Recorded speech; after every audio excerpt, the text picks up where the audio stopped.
Good afternoon, investors. Welcome to the post-Thanksgiving. Hopefully you had your good nap edition of Bull Sessions. My name is Mark Robertson. I am joined here by my dear colleague, the magnificent mathematician from mid-Michigan, Ken Kavula. Good afternoon, sir. Oh, good afternoon. I told you to quit that kind of crap, okay? Well, I got to tell you, Kevin called me while I was driving around the other day, and he said that he misses the heckling, and that one's for him. And Okay. we'll Well, toss a few things in there. we got to tell him he's welcome to come back whenever he wants to. He's a breath of fresh air a lot of times, maybe a breath of really fresh air sometimes. That is absolutely true. We're also joined here by Matt Spielman. Good afternoon, Matt. Good afternoon, Mark. Just noticing, not to rub salt in the wound, that InMode's up 3% today. I noticed that. I noticed that also. So That's risky. When you get those active investors in your investment club, sometimes you're going to get an "I told you so" or two along the way. And I still have a small holding myself personally, so I can make huge amounts of money on it and then rub it in somebody's nose. So and actually, so do I. yeah. All right. So today we're going to have a little bit of fun. We do have a round table tonight, so that we'll try to keep this fairly brief here this afternoon. But I just thought we'd kick around a couple of, at least they're interesting topics to me. Maybe tackling a little bit of factfulness that has to do with tryptophan. And we'll have some fun with that. And then I'm going to invite you to think about the Rule of Five, maybe from a little bit different angle than we typically do. And then we do want to talk a little bit more about our continuing effort to continue to capture benefits from the January effect. In fact, InMode might fit that discussion a little bit. But I couldn't let go of peanuts, guys. I mean, I kept them on the slide. Snoopy and Charlie are definitely having their tryptophan moment there by the doghouse. And Well, I will tell you a story, Mark, but I don't mean it as a morality tale or anything. But about 25 years ago, we were doing the play Charlie Brown. It has a different title to it, but it's a Broadway right. musical about Charlie Brown, and we were using pictures from a coloring book, from a Peanuts coloring book, as part of our publicity. We were putting the posters up all over town and anywhere we can think of them. And we got a very curt, very polite, but very curt letter from whoever the group is that manages Charles Schultz and all of his different things, that if we didn't have permission to use these characters in our publicity, we were to cease. So yeah, those type of things do happen, and they simply disappear from the slides. I get that. Certainly not attempting to steal Snoopy in any way, shape, or form, but I do enjoy Snoopy, Woodstock, and the entire gang. So we'll see. And the name of that show is "You're a Good Man, Charlie Brown." That was the name of the show. Yes. Yeah, in all my years, I mean, I've only had a little bit of a run-in with Coca-Cola back with the Better Investing magazine. That's because they wanted to dictate exactly what we wrote about their company. There's just been a couple of those over the years, and sometimes I find them interesting at best. Well, I find it interesting they were able to find a rural school in the middle of Michigan and had the time to send them a letter. So, well, you know who is more likely to do that is Disney. Well, yeah, I wouldn't doubt that. I wouldn't doubt that. We would never attempt to put on a Disney musical at a school our size, but Charlie Brown fit the bill. It was easy to do, and it had a good sized cast. So anyhow, this is kind of our transition between Thanksgiving, Halloween, and on our way to Christmas. So it's kind of a Peanuts time of the year. Here's our weekly reminder that Portillo, speaking of, probably a company who could contact us and maybe offer to even share some money with us. Portillo's, this is your weekly reminder that they are not a sponsor of the show, but they should be. So are they moving into Dallas now? Yeah, I get a letter a week now from all around the country telling me where the new where places are they're getting added. where they're coming next. Okay, great. And I find it fascinating that there's a publication in Dallas called The Eater. So there you go. There you have it. Well, this coming weekend, Mark, we are going down to Canton to visit my sister, and we have Portillo's on the Saturday afternoon list Woohoo! to try out for lunch. So we'll tell you how it is in mid-Michigan, the Portillo's here. All right. This is a very experienced audience. You guys all know the drill. In fact, you can probably recite this disclaimer. No investment recommendation is intended. This is entirely about education and demonstration. We are trying to illustrate the principles, methods, techniques, philosophies of the modern investment club movement as championed by the National Association of Investors, also known as Better Investing, or as interpreted by us here at Manifest Investing. The bottom line, the nutshell, is that we've been doing this, we being the collective community, for nearly 8 decades. And there really are some wonderful lessons that we love to share with all of you. Please do your own homework. And when we talk about a real company, if we own it, we'll try to remember to disclose that. We really do believe that you're smart enough to form your own opinions and make your own decisions about investments and investing related resources. We do have a roundtable tonight. That's our monthly webcast that we've been doing since 2010. If you'd like to be added to a reminder list about that once a month event, send an email to ncavilla1@comcast.net. Our 2 email addresses are there at the bottom if you need anything else. Anything else, sir? Nope, it sounds good, Mark. Let's keep on it going. I was really surprised, Mark, to see that bump up in the gold line this particular time. What is that really telling us about value line? Anything in particular, or is it just that the numbers really did move up that significantly? That's a huge jump for a quarter there, or a quarter, I guess it is, a dot to dot.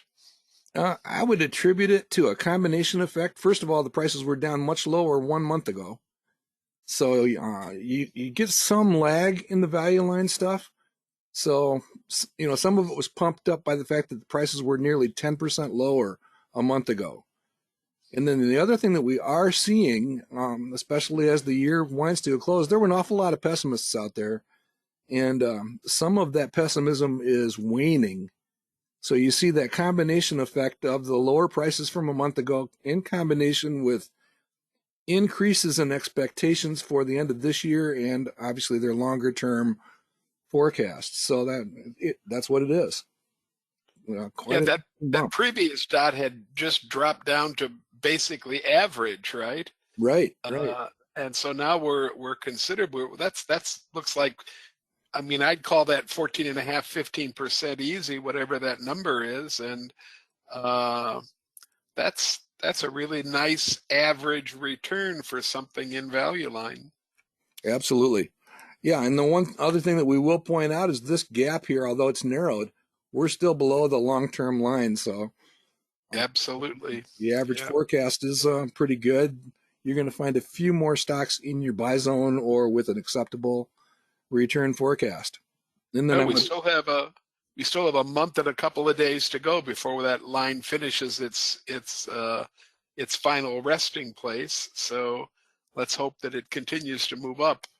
Yeah, it's been going pretty well. And again, I used Nicholson phraseology, if that's a word, general market being everything but the Magnificent Seven. So, all right. Just a quick look at return forecasts, performance perspectives over the long term. And again, I've had a couple people write to me and thank me for this one because it really does place things in a little bit of a context. If you're down at this 8% level and you're 3% behind the market, you're not alone. Just simply seek improvement and try to reach for some of that other stuff. As we have pointed out here recently, these top 7 are the top 7 from this list down here. So those are the 7 most widely followed companies by Manifest subscribers, and it's nice to see all 7 of those stocks doing reasonably well. I do expect the small cap to climb at some point. after it gets tired of being a laggard. Anything else? So whoever's trying to keep tabs, we're missing Meta on our Magnificent Seven, and we're missing uh, uh,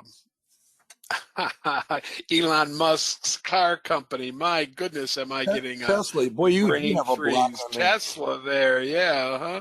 And we've replaced Meta and Tesla with Cognizant and Fastenal for our Magnificent Seven at the moment.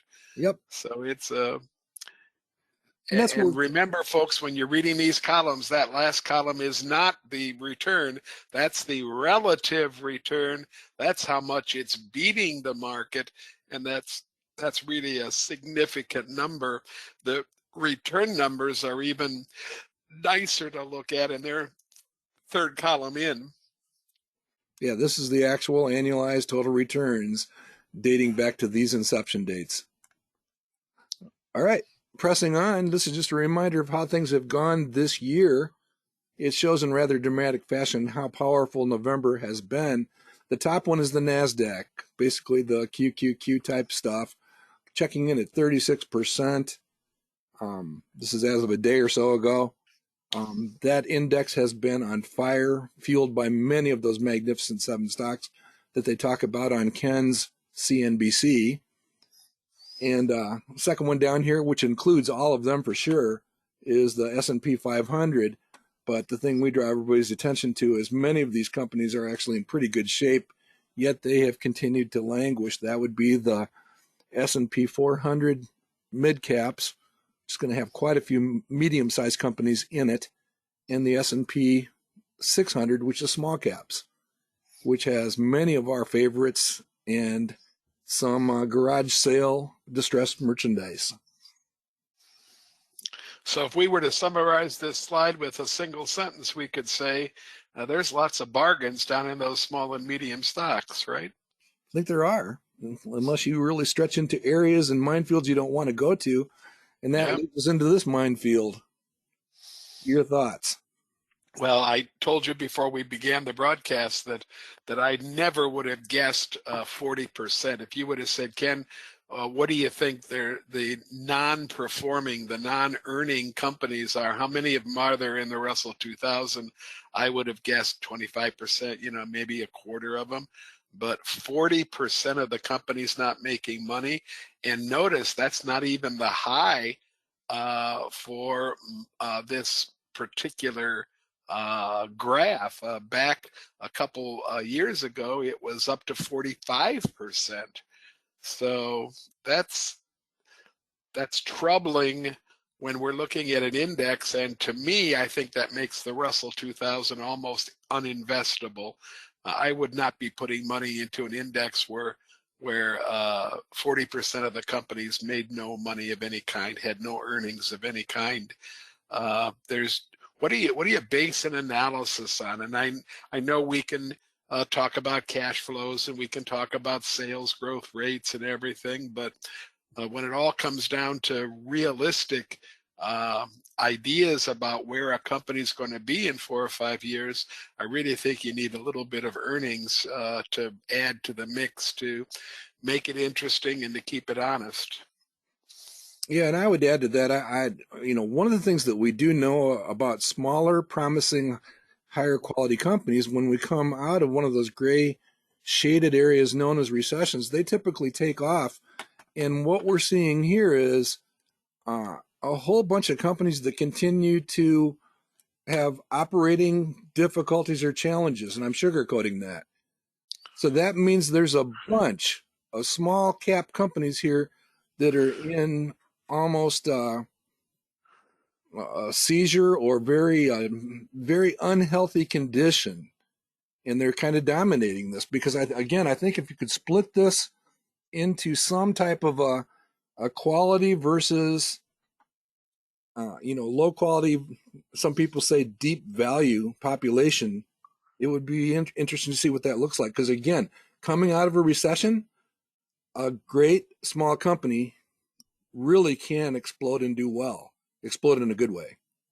I think it's fair to say, Mark, that the small company as a group of stocks has not really yet recovered from the Great Recession that began in 8 and 9.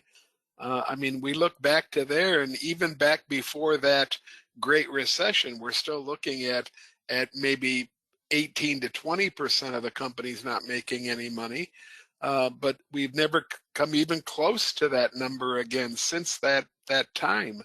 And the general slope, if you're going to put a trend line in there, that trend line's going in the wrong direction as far as I'm concerned. Looks like it's going up to me.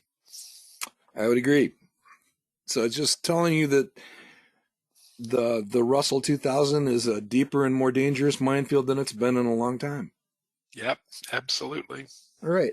On that subject, and we started this last week, so I thought we'd spend a few more minutes just reinforcing and reminding. I want to thank, I'm going to feel like romper room in the mirror here. I want to thank Matt and George and Sandy Castor and a few other people that have actually taken a dive into some of those companies as shown here.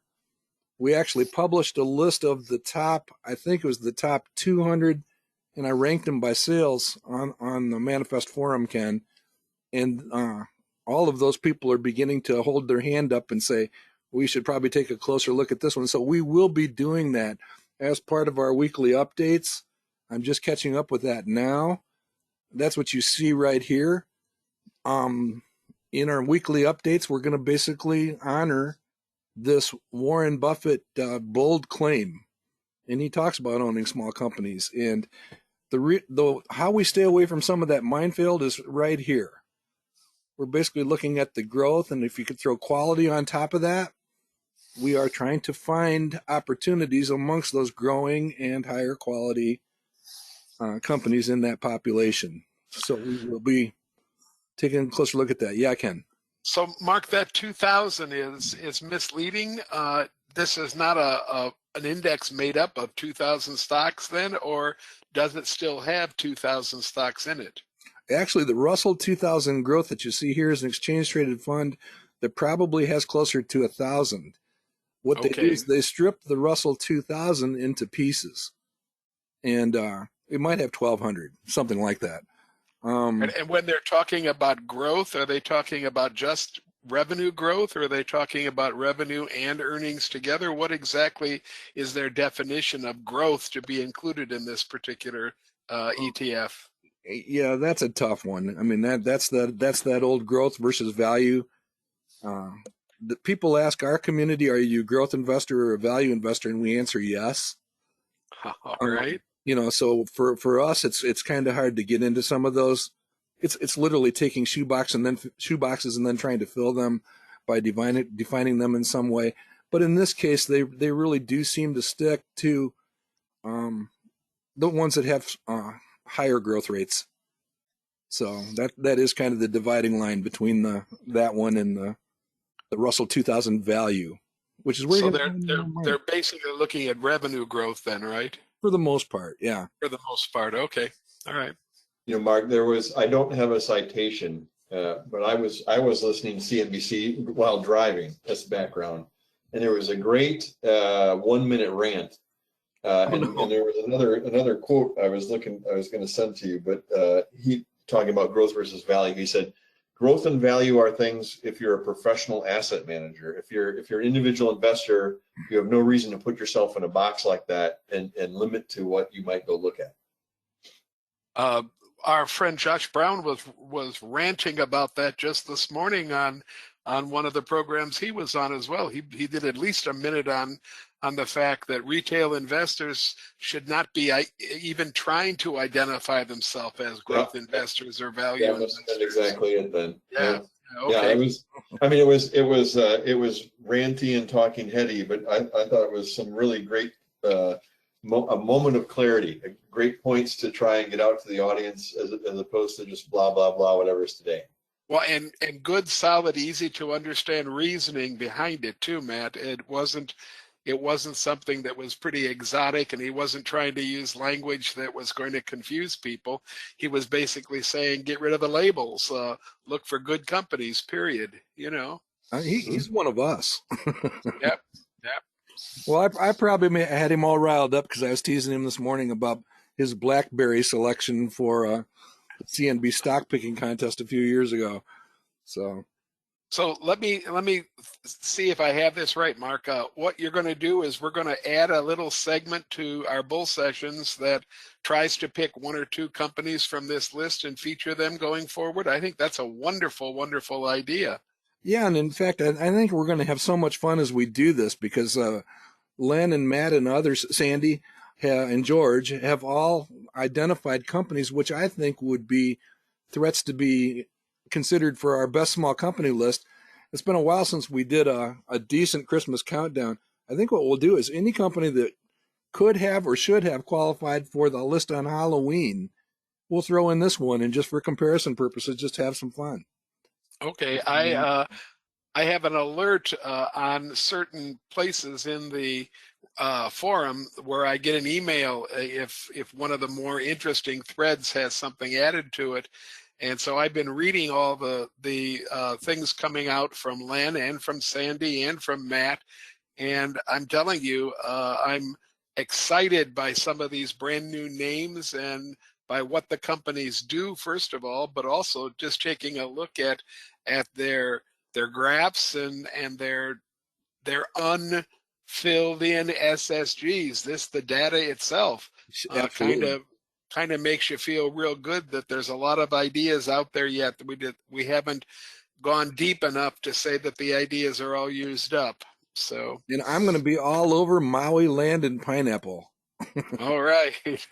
With their 9 million in sales. So wish me luck there. No, in all seriousness, Wendy and I are going through some retirement planning type stuff right now, and I am ready to discover 6 to 10 promising small company ideas for that purpose, because I'm not going to go into the rant right now, but the 401k just simply does not serve the small company investing market. So we will rant on. And I don't want to mislay or forget about our October list either, because that list is proving to be a real solid group of companies. I'm feeling better about that list than I felt about any of them for the last 3 or 4 years, Mark. Also, can I share it with the audience next week, maybe? Yes, let's share it next week, okay? See, folks, Ken has asked us not to do weekly updates, maybe monthly updates, and now I think a monthly update would be fine. And now he's going to personally take credit for the better performance this year, and that's okay. All right, switching gears a little bit to one of our favorite subjects from the past. The book is called Factfulness. It's by Hans Rosling, and it's a great book. If you have not read the book and you don't mind being bothered a little bit, it's this notion of a lot of the stuff that we hear and believe out there is not necessarily true. Now, that doesn't mean they're trying to lie to you. Sometimes they've convinced themselves that what they're telling you is true, but facts matter.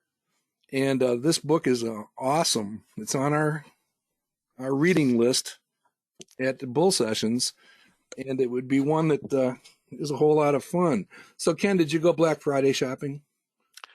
My wife and I did go out to Black Friday. We went up to the Birch Run Outlet Mall, a huge outlet mall near our house, and we drove around for about 20 minutes and could not find a parking space, and so we left.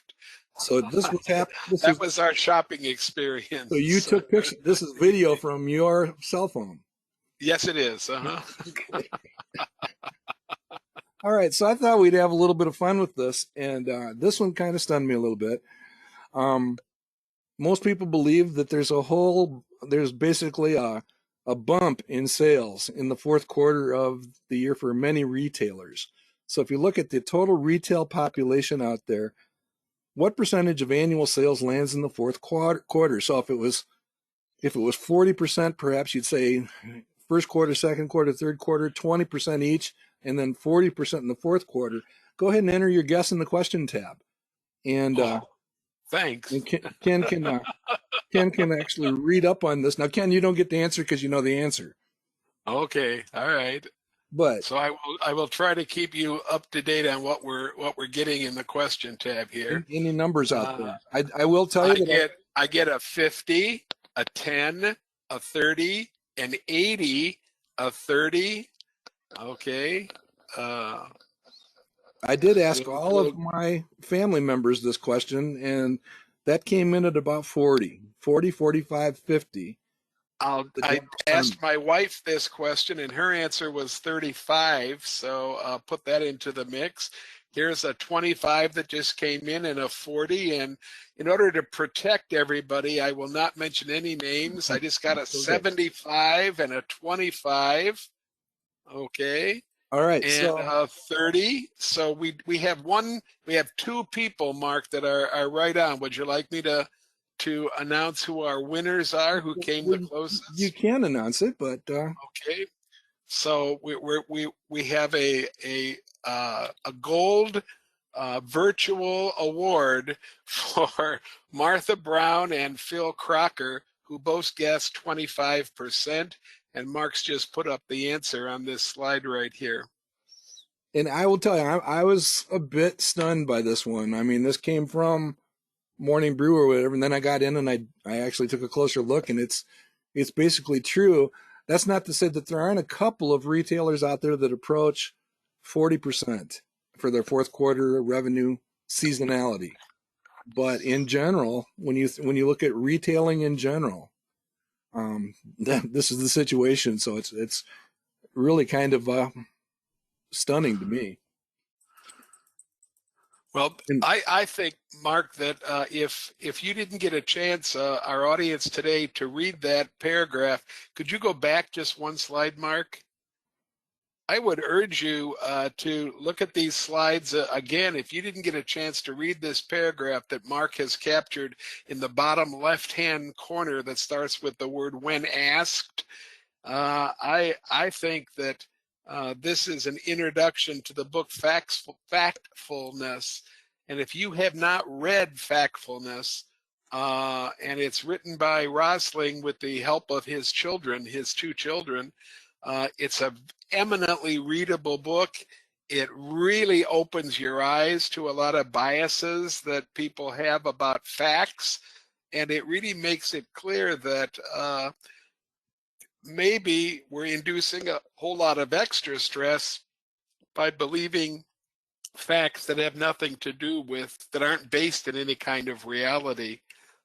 So I would urge this book be read by every single person that wants to conduct rational arguments with other human beings, and read it before you continue your next rational argument, because it really sets you straight about what might be true and what might not be true.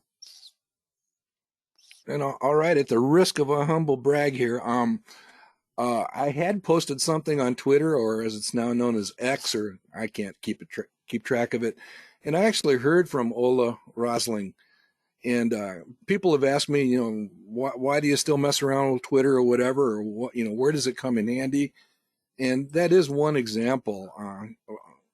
Rosling and I actually did have an exchange, via the messaging program on Twitter, and it really is a powerful corridor, if you want to think of it that way. Then we've talked many times about, should we have a part of a program or a segment on Twitter, and maybe that's a reminder that maybe we should. All right, here's another one. We have touched on this one before, so this is just a reinforcement because, again, I don't know if you talk politics or the petrochemical production around the Thanksgiving table. I'm sure they do at the Douglas household, but Len probably strikes up the conversation on who's shorting what petrochemical company. But this one is really that fact. I've heard a number of people talk about how decimated and reduced petroleum production has been in the United States. It's just simply not. It's not a fact. It's not true. And in fact, we are almost up to twice the amount produced by Saudi Arabia. So again, it's just kind of one of those things that you've had kind of repetitively reinforced into your brain for so many years, and it's just simply not the case. Now, that's not to say there are not issues. in the realm of exploration and production and all that stuff, but production has not gone down. We talked about this about a year ago. Any Mark, political thoughts? I'm getting a note from Anat, and I hope I'm pronouncing your first name correctly. And he's indicating that the book Factfulness might be available for free if you have hearing problems. So just Cool. an issue, if you're having trouble hearing, you might be able to get the spoken book for free. I think that's what your post is saying, Anat. And if I'm incorrect, correct me, please. Okay. All right. So that just sets that record straight. And then one last fun fact for today. This is in honor of the Thanksgiving holiday. And I got to confess, I didn't know exactly what tryptophan is. We talk about it every year, but apparently it's a really cool thing. And it does a lot of good things. And you can read more about that down at the WebMD link at the bottom of the page. But here's the question. Do you believe that turkey ranks among the highest sources of tryptophan and is responsible for your annual excuse to leave the Thanksgiving dishes dirty in the sink while you sneak in a nap? So this one's a yes or no. Does turkey rank among the foods highest in tryptophan? And let's add the question, if you don't believe turkey ranks highest, what do you think ranks more than turkey? What puts you to sleep faster than turkey? Interesting. Certain news programs? I don't think we're that getting counts. a very even split from our audience between yeses and nos, Mark. In other words, Cheryl is guessing that it's not turkey, it's milk. All right. Okay. And we're getting a lot more yeses now coming in. Our nurse friend Mary says no with a lot of question marks after it. Let's not keep them in suspense any longer. There we go with our answers. Okay. All right. So it's a lot of good things, and in fact, it's not only it's basically exceeded by pork and beef. The only meat it's not exceeded by is chicken. So chicken does not make us tired. So it is one of those other myths. Now those numbers are close, but they're higher.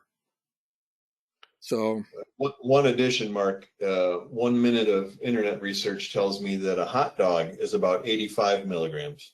Although I could not find information for a fully loaded Portillo's hot dog. Okay. Thank you. That we'll follow up. I knew you were headed there, Matt. I really knew it. Okay. So if you want to stay light on your feet, a reason that the dishes don't get done right away is there's a football game on. Yeah, well, but a heaping platter of anything is going to probably slow you down a bit. Exactly. And I'm fairly well convinced that the Lions probably ate a bunch of turkey before the game on Thanksgiving. So yeah, that was a bad.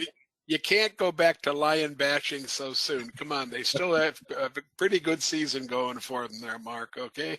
Hey, they're having their best season since I was born, but I have a whole lot of training in coming in below my expectations. All right.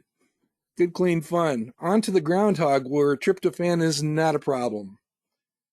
All right, so Ginger and Ann are trading places up at the top again this week. And we did have a major move. Kim Butcher on the closure of VMware in their deal with, help me here, Broadcom. So Kim, you moved up the list pretty good. So click 17 spots, Kim. Wow. Virtual applause, Kim, for you. Okay. Yeah, now our delegate just needs to keep doing its thing, which is not the last 2 days by the end of February. Yeah, you were in third place until we checked this afternoon. Yeah. I notice our friends from Orange County are making their annual push towards the top as we get closer to the 2nd of February, you know. Yeah, Uh, those clubs are interesting. The Lone Star, Texas is a newcomer. I believe Dollars and Cents may be a newcomer along with the North Dakota one, but it'll be interesting to see if our Traverse City club can hold them off. They're pretty formidable. So, and Matt continues in there at 20. Ken is trying to hide in the top 20. I was near the top 20 until our Alex adjusted a little bit along the way there. And we did include Dennis down at number 41 because he has the top performing portfolio that includes Clearfield.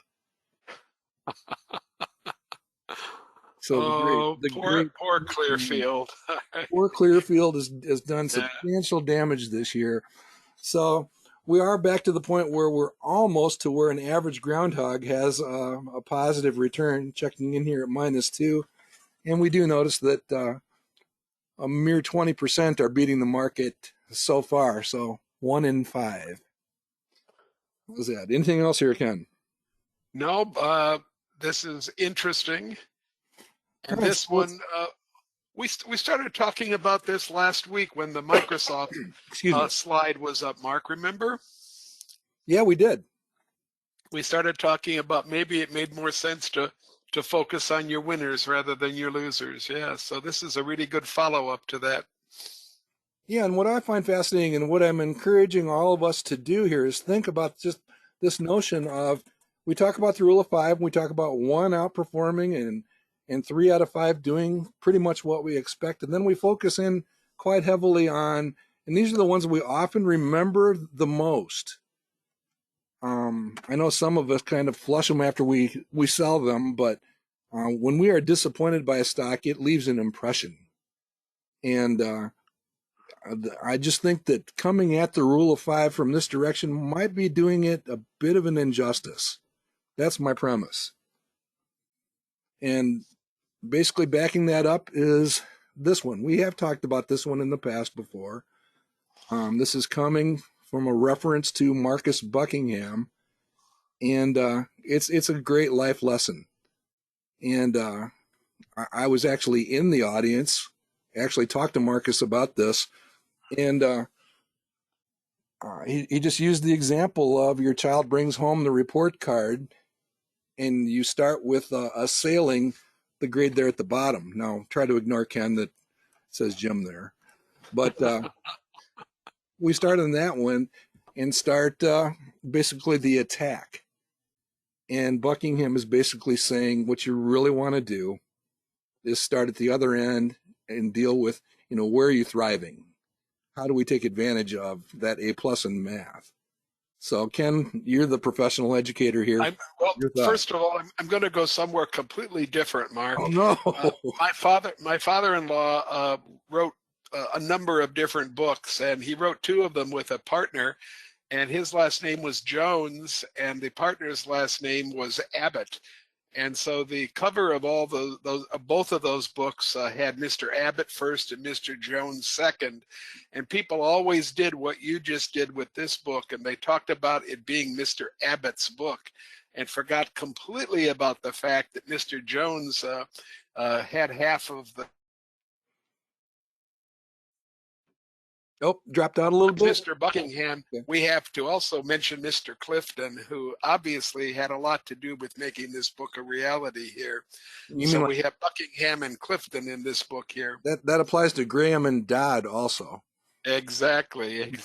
Okay, so let's get to this report card thing. And in my professional career as a teacher and then a principal, I can't count the number of parent conferences that I sat in on or ran where parents were ultra concerned about one particular grade, ignoring the fact that the rest of the report card or the rest of the report or whatever was being communicated was extremely positive, and focusing on the negative to such a point that I would watch kids sit in the conference if they were allowed, and I would watch them tear up as their parents spoke about them. And I'm just thinking to myself, you have so much to be thankful for. So many good things are happening. Can't we find a way to deal with this real negative thing and not make it the first thing we talk about and the last thing we talk about as we come into and leave the conference? Let's bury it among all the good news so that it takes its rightful place in what's important. And I think we can apply that to our investing as well. When Mark puts that slide up every 5 or 6 weeks and talks about Microsoft and the gains in the roundtable portfolio from Microsoft, wiping out all the losses from every single losing position in the portfolio, then I say to myself, it makes more sense for us to focus on those winning stocks and to do every thing we can to foster that kind of a stock and make it work, and not be afraid to strike out on the losers at the bottom. You know, Cy Lynch continuously tells us that the growth potential for any stock is infinite. It can double, and then it can double again, and it can double as many times as you can say the word double. But it can only lose the amount of dollars you put into it. So for the roundtable stocks, they can only lose $1,000 per position, where something like a Microsoft can move up and make something akin to $90,000 or $95,000 over a period of time. Let's focus on what's doing well. Let's not focus and continually berate ourselves for making a number of mistakes. I think we can make lots of mistakes and still do pretty well in our investing. And again, it's the same rule, just coming at it from a slightly different angle. And I think this applies to it. And again, Ken tells me I'm going to get sued by the Peanuts lawyers, but okay. I'd probably take them off the slide if I had to. But they're wonderful there at the moment, so I'll keep them there. Yeah, I mean, you're going to have the outcome on the left every once in a while, and more often, again, investing with friends, you're going to have the right-hand side. We should celebrate the 80% and just admit to ourselves that there's absolutely nothing you can do. It's inevitable. You're going to have unpleasant experiences with some of the choices that you make. You know, Mark, having just finished Same as Ever, Morgan Housel's newer book, his final chapter is titled "Wounds Heal, Scars Last," and it's not strictly in an investing context at all, but it is. In fact, he doesn't end that final chapter with the number of points to take away. He ends with a number of questions to think about. You know, whenever you're essentially encountering someone else.